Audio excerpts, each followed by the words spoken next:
अस्सलाम वालेकुम रहमतुल्लाहि व बरकातुहू। और दोस्तों, अपने चैनल पर हम जेंडर स्टडीज़ का कोर्स शुरू करने वाले हैं। जेंडर स्टडी जैसे आप जानते हैं सीएसएस के अंदर एक ऑप्शनल सब्जेक्ट के तौर पे रखा हुआ है। ठीक है, बहुत इंपॉर्टेंट सब्जेक्ट है और बहुत टेक्निकल है। अगर आप अच्छे तरीके से समझते हैं इसको तो बहुत आसान है, और अगर सही से समझ नहीं पाते तो बहुत मुश्किल है। इसमें 2016 में फेलिंग रेशियो बहुत ज़्यादा थी, लेकिन अभी जो है बहुत ज़्यादा स्कोरिंग सब्जेक्ट के तौर पे जो है पहचाना जाता है। बहुत इजी है, और इस कोर्स में इंशाल्लाह हम इसको जल्द से जल्द ख़त्म करने की कोशिश करेंगे, और इतना आपको पढ़ाऊँगा कि just paper point of view से जो है वो आपका पेपर अच्छे से सॉल्व हो सके। तो देखते हैं इसके सिलेबस के बारे में। ठीक है, सिलेबस में इसका अगर आप सीएसएस का सिलेबस चेक करें तो वहाँ पर आपको 9 हेडिंग्स नज़र आती हैं। ठीक है, और इन 9 हेडिंग्स के अंदर जो है सबसे पहले इंट्रोडक्शन है, उसके बाद social construction of gender, feminist theories हैं। ठीक है, इसके बाद मूवमेंट्स हैं, और gender development, status of women, और इस तरह आप देखें तो लास्ट में आपके पास केस स्टडीज आता है। अब हम इस तरह करेंगे कि हेडिंग वाइज मैं आपको यहाँ से समझाऊंगा। ठीक है, आप जानते हैं अगर आप एफपीएससी का सिलेबस उठा के देखें तो हेडिंग के अंदर भी सब हेडिंग्स दी हुई हैं, वो मैंने यहाँ पे नहीं लिखी हुई, लेकिन कोशिश यही होगी कि हेडिंग वाइज सिलेबस को हम कवर करें। ठीक है, और थोड़े अरसे के अंदर हम पूरे सिलेबस को कवर कर लें। अच्छा जी, तो अगर हम लोग फर्स्ट हेडिंग से स्टार्ट लें, ठीक है, जो है इंट्रोडक्शन टू जेंडर स्टडीज़। तो इस हेडिंग के अंदर कुछ सब टॉपिक्स जैसे आपको मैं बता चुका हूँ इंक्लूडेड हैं, और वो ये हैं इंट्रोडक्शन टू जेंडर स्टडीज़। इसके बाद यहाँ पे गिवन है कि जेंडर और वुमेन स्टडीज़ में क्या फ़र्क है। इसके बाद multi disciplinary nature of gender studies, वो उसके बारे में बात करेंगे। ठीक है, इसके बाद एक बहुत इंपॉर्टेंट टॉपिक आता है autonomy versus integration debate in gender studies, और लास्ट में इस हेडिंग के अंदर है स्टेटस ऑफ जेंडर स्टडीज़ इन पाकिस्तान। तो वन बाय वन हम इन सब हेडिंग्स को कोशिश करेंगे कवर करने की। ठीक है, अच्छा, सबसे पहले आपको मैं ये बताता चलूँ, पहले भी जो हमारे पुरानी यूज़र्स हैं उन्हें पता है कि हमने मुख्तलिफ सीएसएस सब्जेक्ट्स की प्लेलिस्ट बनाई हुई अपने चैनल के ऊपर। आप वहाँ से जो है वीडियोस देख सकते हैं, हर सब्जेक्ट की अपनी वीडियोस और अपनी प्लेलिस्ट बनी हुई है। रैंडम वीडियो से आपको जो है वो बड़ी मुश्किलात का सामना हो सकता है। अगर आप जानते हैं कि प्लेलिस्ट कैसे ओपन करते हैं तो ठीक है, नहीं जानते तो आपने सबसे पहले हमारा चैनल ओपन करना है। वहाँ पर बाय डिफ़ॉल्ट होम की टैब सेलेक्ट हुई होती है, और तो वहाँ से आप देखेंगे ऊपर, अगर आप लैपटॉप यूज़ कर रहे हैं तो प्लेलिस्ट की ऑप्शन नज़र आएगी। ठीक है, वहाँ पर आपके सामने ये तमाम की तमाम सब्जेक्ट्स नज़र आ जाएंगे। यहाँ से आपने जेंडर स्टडी को सिलेक्ट कर लेना है। अगर आप मोबाइल पे यूज़ कर रहे हैं तो मोबाइल में भी बिल्कुल यही तरीका है। ठीक है, आप सबसे ऊपर टॉप पे देखेंगे तो होम है, फिर वीडियोस, फिर प्लेलिस्ट। आपने प्लेलिस्ट पे जाना है और अपना रिक्वायर्ड सब्जेक्ट जो है वो सिलेक्ट कर लेना है। अच्छा जी, अब हम आते हैं अपने टॉपिक की तरफ। ठीक है, इंट्रोडक्शन टू जेंडर स्टडीज़। हम ये पहले जानने की कोशिश करेंगे जो जेंडर स्टडीज़ जो है वो है क्या चीज़। सबसे पहले हम ये पता लगाते हैं कि जेंडर क्या है। जब हम जेंडर को समझ जाएंगे तो फिर जेंडर स्टडीज़ को समझना आसान हो जाता है। तो सबसे पहले जो वर्ड है जेंडर, इससे स्टार्ट लेते हैं। तो gender is use to describe the characteristics of women in man that are socially constructed. ठीक है, यहाँ पर हमारे पास थोड़ी सी कन्फ्यूजन पेश आती है जब आप समझें बायोडेटा का फॉर्म आपके सामने आता है, या कोई और इस तरह की चीज़ आती है जहाँ पर आपके लिए सेक्स और जेंडर दोनों का वर्ड यूज़ किया जाता है, तो थोड़ी कन्फ्यूजन हो जाती है। ठीक है, तो यहाँ पर हम ये बात करेंगे कि जेंडर चीज़ क्या है। जेंडर देखें, अगर आपको कोई बंदा कहता है कि आपका जेंडर मेल है या फीमेल है, इसका ये मतलब है कि सोसाइटी आपको किस तरह देखती है, मतलब आपको मेस्कुलिनिटी में लेती है या आपको फेमिनिटी में लेती है। ठीक है, बीइंग अ मेल और female in a society is called a gender of a person. ठीक है, एक बंदा सोसाइटी के अंदर किस तरह माना या पहचाना जाता है वो उसका जेंडर कहलाता है। तो हम ये कह सकते हैं कि जेंडर कुछ ऐसी करेक्टरिस्टिक्स का नाम है जो किसी शख्स की शख्सियत को उसकी सोसाइटी देती है। ठीक है, अगर हम इंग्लिश में इसकी डेफिनेशन की बात करें तो जेंडर स्टडी, अच्छा, gender is use to describe the characteristics of women and men that are socially constructed. यहाँ पर वर्ड है सोशली कंस्ट्रक्टेड। तो सोशली कंस्ट्रक्टेड का ये मतलब है कि सोसाइटी ने उसको बनाया हो आपके लिए। दोबारा आपको बता रहा हूँ कि किसी भी शख्स की शख्सियत को सोसाइटी किस अंदाज में देखती है वो उस पर्सन का जेंडर कहलाता है। ठीक है, तो जेंडर की आपको समझ आ गई है। अब यही चीज़ अगर मैं स्टडीज़ के साथ मिला लूँ तो जेंडर स्टडीज़ वो सोशल साइंसेज की स्टडी है जिसमें हम किसी भी सोसाइटी के अंदर रहने वाले लोगों का जेंडर स्टडी करते हैं। ठीक है, या उस जेंडर की क्या क्या खसूसियात होती हैं, उस जेंडर को सोसाइटी में कैसे पहचाना जाता है। ठीक है, वो तमाम जो चीज़ें होंगी वो जेंडर स्टडी का हिस्सा होंगी। ठीक है, इंग्लिश में ये है कि gender studies is an interdisciplinary field that focuses on the complex interaction of gender with other identity markers such as race, ethnicity, sexuality, nation and religion. देखें, आपको पता है सोसाइटी के अंदर बहुत सारे एलिमेंट्स होते हैं, ठीक है। सोसाइटी के अंदर रेस है, एथनिसिटी है, सेक्सुअलिटी है, नेशन है, रिलीजन है। दुनिया के अंदर मुख्तलिफ सोसाइटीज़ का मुख्तलिफ जो है वो सिस्टम होता है। उस सिस्टम के अंदर किसी भी जेंडर को किस तरह दूसरे फील्ड्स के साथ रिलेट किया जाता है। देखें, इंटरडिसिप्लिनरी का ये मतलब है कि आप जेंडर को पॉलिटिक्स में कैसे देखते हैं, जेंडर को सोशियोलॉजी में कैसे देखते हैं, जेंडर को साइंसेस में कैसे देखते हैं, ठीक है। तो इन तमाम की तमाम चीज़ों की स्टडी को हम लोग जेंडर स्टडी कहते हैं। अच्छा जी, अब जैसे आपको मैंने पहले बताया कि अगर आपके पास एक बायोडेटा फॉर्म आ गया, ठीक है, आप एक जगह पर अप्लाई करने जा रहे हैं और आपके सामने बायोडेटा फॉर्म है और उस पर लिखा हुआ है कि नेम लिखें, पोस्ट अप्लाइड फॉर लिखें और उसके बाद लिखा होता है जेंडर और ऑब्लिक सेक्स, ठीक है। तो यहाँ पर दो चीज़ें आपके सामने पेश आई, ठीक है, कि मतलब यहाँ पर हमने मेल और फीमेल लिखना है, बॉय या गर्ल लिखना है, ये चीज़ यहाँ से समझ आती है। लेकिन एक्चुअल होता क्या है कि जेंडर और सेक्स, ये दो वर्ड जो हैं ये बहुत ज़्यादा डिफरेंट हैं, ठीक है। अब इसके बारे में हम जानने की कोशिश करते हैं कि जेंडर और सेक्स के अंदर क्या डिफरेंस है, ठीक है। अक्सर औक़ात पेपर में ये क्वेश्चन पूछा भी जाता है, तो चलें इसका डिफरेंस देखते हैं। ये आपके पास एक टेबुलर फॉर्म में मैंने लिखा हुआ है, लेफ्ट साइड पे आपके पास जो है वो लिखा हुआ है सेक्स की क्या कैरेक्टरिस्टिक्स होती हैं और फिर जेंडर की क्या होती हैं, ठीक है। तो नंबर 1 पे हम देखते हैं कि sex refers to biological and psychological difference between male and female on the basis of their reproductive structures. किसी भी इंसान की जो जिस्मानी साख्त है, ठीक है, वो बॉय है या गर्ल है, उसकी जिस्मानी साख्त को मद्देनज़र रखते हुए हम जो उसको आइडेंटिटी देते हैं वो उस इंसान का कहलाता है सेक्स, ठीक है। इसी तरह अगर हम जेंडर की बात करें तो मैंने आपको जैसे बताया कि बीइंग मेल और female identified by the society is known as a gender of that person, ठीक है। जैसे अगर मैं एग्जांपल दूं, आप एक रोड के ऊपर जा रहे हो, ठीक है, या किसी जगह पर आप जाते हैं और एक शख्स बैठा हुआ है जिसने आपकी तरफ जो है वो उसकी पीठ है, ठीक है, और उसने लंबे लंबे बाल रखे हुए हैं, ठीक है, और एक रिबन भी बालों के अंदर डाला हुआ है, ठीक है। पीछे से उसने जो है वो आपको ये दिखाई दे रहा है कि उसने पैंट शर्ट पहनी हुई है, लेकिन आपको अंदाज़ा नहीं हो रहा कि वो मेल है या फीमेल है, ठीक है। उसके लंबे लंबे बाल भी हैं, देखने में इंसान यही समझता है कि वो लड़की है, लेकिन जब वो चेहरा आपकी तरफ करता है तो वो लड़का होता है, ठीक है। तो देखें, सोसाइटी ने उसको फीमेल समझा, लेकिन एक्चुअली में वो क्या है, वो मेल है। तो जो उसकी जिस्मानी साख्त है, तो हम ये कहते हैं कि वो जिस्मानी साख्त की वजह से वो मेल है, लेकिन सोसाइटी में उसको जब लोग देखते हैं तो वो उसको फीमेल समझते हैं। तो ये जो फीमेल की कैरेक्टरिस्टिक है ये उसका हुआ जेंडर, और जो वो उसकी जो ओरिजिनल जिस्मानी साख्त है वो हुआ उसका सेक्स, ठीक है। दूसरा जो है इसके अंदर डिफरेंस ये है कि sex has 2 main categories, male और फीमेल, ठीक है। लेकिन जो जेंडर है उसके अंदर क्या है कि मैस्कुलिन और फेमिनिन। देखिए, मुज़क्कर और मुअन्नस जैसे मैस्कुलिनिटी और फेमिनिनिटी, अगर एक शख्स है वो है मर्द, लेकिन उसके अंदर तमाम खसूसियात औरतों वाली हैं और वो उस तरह कपड़े पहनता है, ठीक है, उसी तरह का ड्रेसअप और इस तरह का मेकअप करता है, तो सोसाइटी उसको औरत समझेगी, ठीक है। तो वो औरत के तौर पर पहचाना जाएगा, इसीलिए उसका जेंडर क्या हुआ, फीमेल, ठीक है। वो उसका फेमिनिनिटी की तरफ रुझान ज़्यादा है, तो सोसाइटी उसको फीमेल या वो जो है वो समझेगी, वो उसका जेंडर फीमेल होगा, ठीक है। लेकिन ओरिजिनली जो है वो उसका सेक्स जो होगा वो मेल होगा, ठीक है।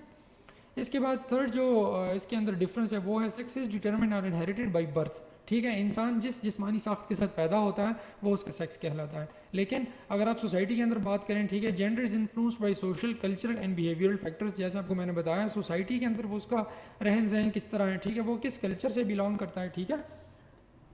कल्चर के अंदर आपको पता है लिबास, तौर तरीके, रहन सहन, उसका जो कल्चरल जो उसकी कैरेक्टरिस्टिक्स होती हैं, ठीक है, वो डिफरेंट होती हैं। वो किस तरह का लिबास पहनता है, किस तरह का वो म्यूज़िक सुनता है, किस तरह का गेटअप करता है, that is related to cultural identities, ठीक है। इसके अलावा उसके बिहेवियर किस तरह का है, तो वो बिहेवियरल फैक्टर्स हो गए। ये तमाम चीज़ें आती हैं जेंडर के अंदर, ठीक है। अच्छा जी, इसके बाद फोर्थ जो है वो sex role can not be change by time and culture. ये देखें, only women can give birth to children and only man can impregnate, ठीक है। ये आपके सामने तमाम की तमाम डिफरेंसेस लिखी हुई हैं, सिंपल अंग्रेजी, आप इसको समझ लें, ठीक है। आई थिंक इसके अंदर कोई इस तरह की परेशानी की बात नहीं है। अच्छा जी, नेक्स्ट बढ़ते हैं। हमारे पास जो अगली चीज़ हमारे पास इसके अंदर आती है वो है जेंडर स्टडीज़ और वुमेन स्टडीज़ का डिफरेंस क्या है, ठीक है। ये वो सब हेडिंग के अंदर एक और हेडिंग है। तो ये भी क्वेश्चन पूछा जाता है। आप इसके सामने एक टेबुलर फॉर्म में सामने देख सकते हैं कि जेंडर स्टडी और वुमेन स्टडी में क्या फ़र्क है। वैसे अगर आप यहाँ पे देखें तो जेंडर स्टडी रिलेट करती है जेंडर के साथ, वुमेन स्टडीज सिर्फ और सिर्फ रिलेट करती है वुमेन स्टडीज़ के साथ, ठीक है। डेफिनेशन, ये दोनों डेफिनेशन आपके सामने लिखी है। फोकस क्या करेगा, जो जेंडर स्टडी होगी वो फोकस करेगा जेंडर के ऊपर, ठीक है। जेंडर के अंदर मेल, फीमेल, ट्रांसजेंडर, ठीक है, ये तमाम के तमाम जेंडर आ सकते हैं, लेकिन वुमेन स्टडी के अंदर सिर्फ और सिर्फ फोकस जो होगा वो वुमेन के ऊपर होगा, ठीक है। Focus on women studies, men studies as well as queer studies, इस चीज़ के बारे में, क्यूर स्टडीज़ और ये चीज़ें अलग से एक टॉपिक है जेंडर स्टडीज़ के अंदर, इसके अंदर हम बात करेंगे बाद में, ठीक है। लेकिन यहाँ पर आप सिर्फ ये जहन में रखें कि जो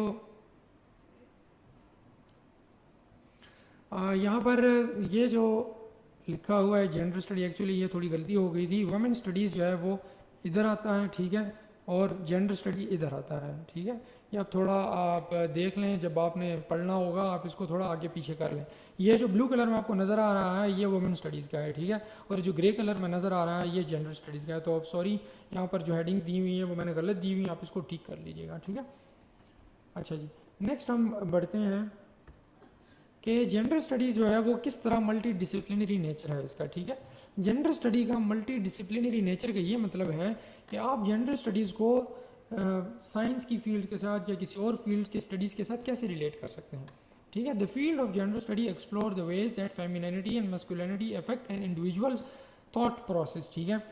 मतलब ये हुआ कि एक सोसाइटी के अंदर जो लोग रहते हैं वो किस तरह सोचते हैं, सोचने से मुराद ये है कि वो बिहेवियर उनका किस तरह है, वो ज़िंदगी के और मामलात में कैसे बिहेव करते हैं, ठीक है। तो ज़िंदगी के मामलात के साथ बिहेव करने में देखें आपके पास पॉलिटिक्स भी आता है, ठीक है, इंटीमेट लाइफ भी है, कल्चर भी है, वर्क प्लेस भी है, एथलेटिक्स भी है, स्पोर्ट्स, टेक्नोलॉजी, जो भी चीज़ें हैं, ठीक है। तो ये तमाम की तमाम चीज़ें जेंडर स्टडीज़ के साथ कैसे रिलेट करती हैं। देखें, अगर क्वेश्चन इस तरह का आता है तो आपने क्या करना है, आप पॉलिटिक्स में लेके जाएं, ठीक है, कल्चरल में लेके जाएं, आप कॉलेजेस वगैरह एजुकेशन में लेके जाएं, स्पोर्ट्स में लेके जाएं, और आप वहाँ पर ये देखें कि जेंडर स्टडी में ना सिर्फ ये कि एक अपनी डिसिप्लिन है जेंडर स्टडी, बल्कि ये तमाम की तमाम सोशल साइंसेस के साथ रिलेट कर सकती है, ठीक है। जेंडर स्टडी को हम बाकी जो तमाम फील्ड्स हैं उसके साथ भी रिलेट करके देख सकते हैं, ठीक है। इसको ये बहुत ही सिंपल सा एक टॉपिक है, ठीक है, आप इसको मज़ीद अपने तरीके से एक्सप्लेन कर सकते हैं, ठीक है।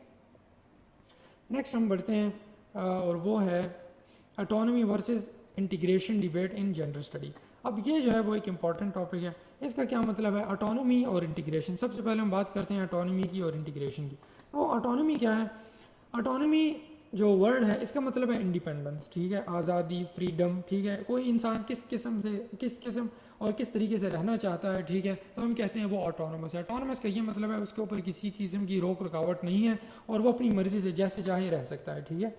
इसके मुकाबले में इंटीग्रेशन है। इंटीग्रेशन का मतलब होता है टू गेट मिक्सड। आप एक चीज़ को एक अकेला नहीं छोड़ते बल्कि उसको मज़ीद चीज़ों के साथ ऐड कर लेते हैं।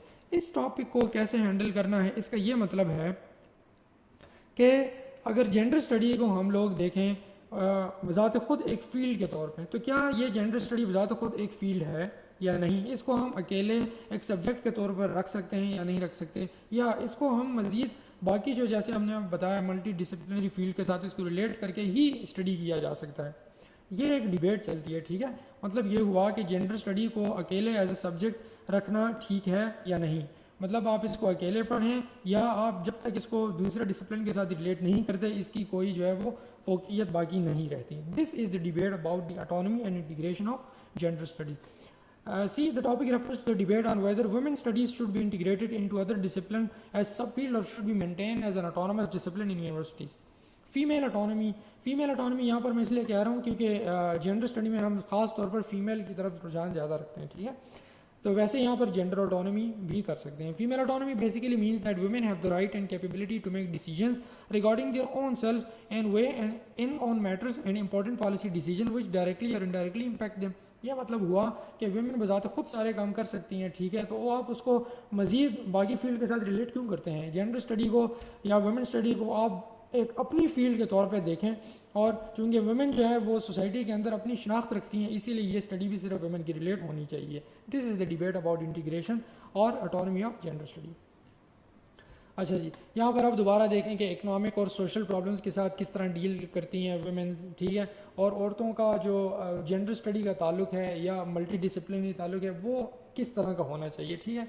ये एक रेलिवेंट टॉपिक है, आपको टॉपिक की समझ आ गई, आप इसको मजीद एक्सप्लेन कर सकते हैं। याद रखें कि ये एक हॉट टॉपिक है, पेपर में आ भी सकता है। और क्यों आ सकता है? The topic is very relevant because in 2018 the Hungarian development has banned gender studies as an autonomous department at universities. उन्होंने कहा कि जेंडर स्टडी जो है वो आप एज ऑटोनमस डिपार्टमेंट यूनिवर्सिटी के अंदर नहीं रख सकते। ये सोशल साइंसेज की ही एक फील्ड है, ठीक, और सोशल साइंसेज के अंदर ही रखा जा सकता है। जैसे आप यूनिवर्सिटी पाकिस्तान की यूनिवर्सिटीज़ में देखते हैं जेंडर स्टडी का अपना डिपार्टमेंट होता है। तो हंगेरियन जो गवर्नमेंट है उसने इस डिपार्टमेंट को बैन कर दिया था और उन्होंने कहा कि जेंडर स्टडी को आप ऑटोनमस नहीं रख सकते, बल्कि आप इसको इंटीग्रेट करेंगे बाकी सोशल साइंसेज में। आई होप आपको इस टॉपिक की समझ आ गई होगी, ठीक है।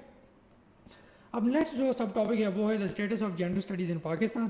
पाकिस्तान के अंदर जेंडर स्टडी का क्या रुझान है और जेंडर स्टडी को कैसे देखा जाता है, ठीक है। तो हम देखते हैं कि one of the most relevant recommendation is that women studies should be introduce as one of the qualifying subject in the competitive examination CSS PCS and this recommendation was implemented by FPSC।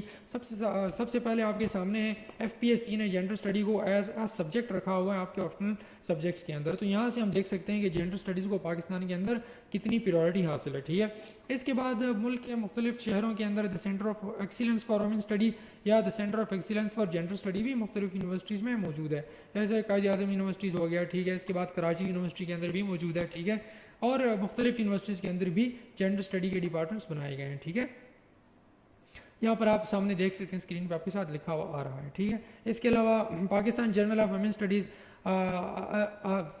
आलम निस्वान, ठीक है, whatever the name is, sorry for the miss spelling, ठीक है, और जो अगर मैंने गलत बोला है। It is publish twice a year by Pakistan association for women study. और 1994 में ये रिसाला जो था एक जर्नल है, ठीक है, ये पब्लिश होता है और गवर्नमेंट ऑफ पाकिस्तान इसको इशू करती है। अच्छा, अब यहाँ पे आपके सामने वो यूनिवर्सिटीज़ लिखी हुई हैं जहाँ पर वुमेन स्टडीज़ को या जेंडर स्टडी को एज ए डिपार्टमेंट या एज ए प्रोग्राम पढ़ाया जाता है। ये है the institute of women development studies, university of Sindh Jamshoro. ये बनी थी 1994 में और सो ऑन आप यहाँ पे देख सकते हैं, आपके सामने लिखा हुआ है, ठीक है। So this was all about the first lecture. कोशिश की है कि बिल्कुल आसान मुख्तसर तरीके से आपको इंट्रोडक्शन कराया जाए, ठीक है। इसके बाद हम जो है वो सब हेडिंग 2 की तरफ जाएंगे और हेडिंग 2 जो है उसके अंदर क्या क्या चीज़ें हैं वो स्टेप बाय स्टेप या टॉपिक वाइज हम लोग देखते हैं। अगर आपको किसी किस्म की क्यूरी है इसमें तो आप पूछ सकते हैं, ठीक है। और अगर किसी किस्म का मसला है तो आई डोंट थिंक कि इस इंट्रोडक्शन के अंदर कोई मसला होना चाहिए, क्योंकि हम लोग इसमें मास्टर्स की डिग्री नहीं ले रहे। बिल्कुल एक छोटा छोटा डेफिनेशंस और बिल्कुल छोटा इंट्रोडक्शन आपको दिया है, ठीक है। फिर भी अगर आपको कोई क्यूरी है तो आप फेसबुक पे पेज का एड्रेस आपके सामने है, उस पर भी पूछ सकते हैं, कमेंट सेक्शन में भी पूछ सकते हैं। और अगर आप चाहते हैं कि इन लेक्चर्स को किस तरीके से बेहतर बनाया जा सकता है तो कमेंट सेक्शन में ज़रूर बताइएगा। तो नेक्स्ट लेक्चर में इंशाल्लाह फिर मुलाकात होती है, तब तक के लिए